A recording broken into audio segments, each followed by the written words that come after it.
કૃતજ્ઞતા એટલા માટે વ્યક્ત કરું છું.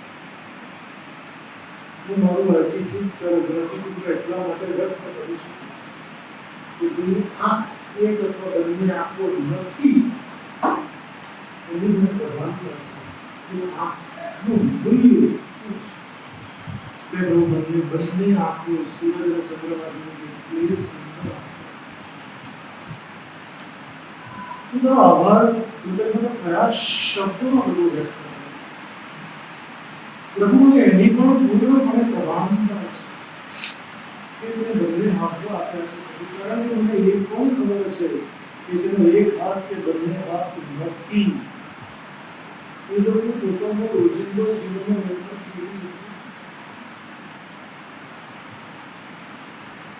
પ્રભુ ખબર નહીં, મને એવું લાગે છે કે તારા 10 હાથની કૃપા મારી પર સતત વરસતી રહે છે. પ્રભુ મને એની પણ પૂર્ણપણે સભાનતા છે કે આઈએલએસ હોસ્પિટલમાં ન્યુરો સર્જનમાં કેટલા લોકો જે દાખલ થઈને ટ્રીટમેન્ટ લઈ રહ્યા છે મન મસ્તિષ્ક દ્વારા. પ્રભુ કેટલાય લોકો મન મસ્તિષ્કથી અસાધારણ લોકો છે જે મેન્ટલ હોસ્પિટલમાં સારવાર લઈ રહ્યા છે. ખરેખર તારી કૃપા ઉપર વારે ચૂકો છું. પ્રભુ મને એ પણ ખબર છે કે કેટલાયને હાર્ટમાં એટેક આવ્યા છે તો હોસ્પિટલમાં હમણાં ઓપરેશન્સ ચાલી રહ્યા છે. અને પ્રભુ કેટલાક તો આ ધરા સુધી જતા પણ રહ્યા છે સિવિયર એટેક. મારું હૃદય સુંદર ચાલે છે. પ્રભુ તારી ઉત્તમમાં ઉત્તમ ભેટ છે. હું કેવી રીતે કૃતજ્ઞતા વ્યક્ત કરું? મારી પાસે કોઈ શબ્દ નથી. પ્રભુ જે શ્વાસ લેવડાવે છે મને ખબર છે કે એના શ્વાસ અટકી ગયા છે. એક બાર નીકળ્યો પાછો બીજો આવ્યો નહીં, બધું એટલો શ્વાસ અટકી ગયો. આ પ્રભુ મને એની પણ સભાનતા છે કે શરીર એવું ને એવું શ્વાસ વગર શરીર શ્રેષ્ઠ. માણસ ડૂબકી મારે છે પણ મૃત્યુ પછી એ પાણી પર ફરે છે. પાણી પણ તું શરીરનો ભાર વહન નથી કરી શકતું. કિનારે નથી. પ્રભુ મને એની પણ પૂર્ણપણે સભાનતા છે કે પ્રભુનો એક પગ કે બે પગ નથી. હું પૂર્ણપણે સમજી શકું છું કે પગ વગર માણસ કેવી રીતે ચાલે અને કેટલી પીડા નથી. પ્રભુ તારી અનંત કૃપાનો છું. મારા શરીરમાં નખનો પણ રોગ નથી પ્રભુ. અને જેના લોકોના રોગને કારણે સુગરને કારણે જેના બે પગ એક પગ કાપવા પડે છે પ્રભુ ખરેખર તારો આભાર જેટલો પ્રભુ હંમેશા હું હૃદયથી કહું છું. માત્ર શબ્દ નથી શબ્દોના ઓછા કરી શકે છે. હું તારું બાળક છું. ક્યાંય ભૂલ કરું તો ક્ષમા કરું. અને મને બસ આવી સંપૂર્ણ સભાનતા છે કે હંમેશા હું ધરતી ઉપર પગ નથી. હા, પૂર્વમાં સૌ સુદાન ભરીશ તો મારા પગ તો જમીને અડેલા જશે.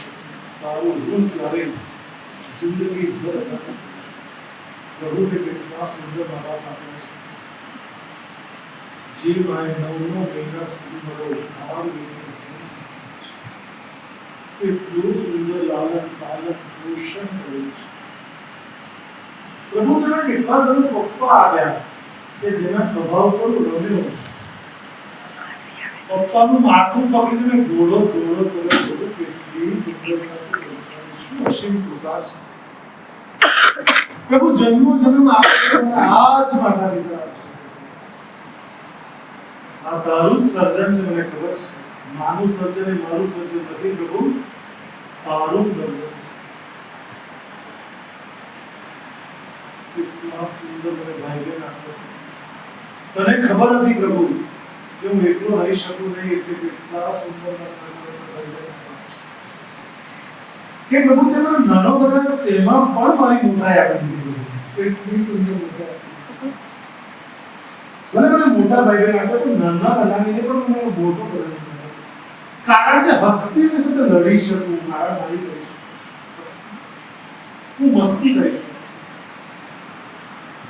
મારું કુટુંબ કેટલું સ્નેહાળ છે, કેટલું પ્રેમાળ છે, કેટલા હા બધું આવક અમારી ઓછી છે, આવકના સ્ત્રોત ઓછા છે, સોર્સિસ ઓછા છે, પણ મારું બધાનો મન બહુ ભરેલો છે, આખો પરિવાર બહુ ભરેલો છે, જાણે કે લીલોતરી જ લીલોતરી. આખા પરિવારના તમામ સદસ્યોને એટલા હેપી છે, એટલા ખુશ છે, શું કહું. પ્રભુ તારી કૃપા તો અનંત જો કે 10માં તેમને ઓછા ટકા અપાવે, એમાં પણ તારું કંઈક ને કંઈક મારી પર રૂપ હશે.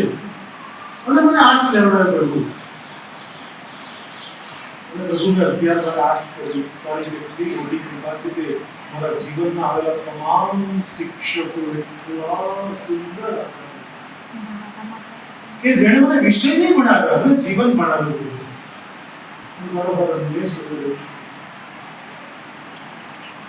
પ્રભુ કુદરતનો કરિશ્મા, તારી માયા તો જો, તારી કૃપા તો જો, હું લિટરલી અનુભવ કરું છું કે 12માં જેટલા પણ ટકા આવ્યા, ખબર નહીં કોઈકના કહેવાથી કે કોઈક સમાચારથી મેં ગારડા કોલેજ ગૂગલમાં સર્ચ મારીને પણ મેં જોયું કે ક્યાં છે, લોકેશન ચેક કર્યું, અને સૌપ્રથમ શાળા છોડી, ઘર છોડીને કોલેજમાં પાપા પગલી કર્યું.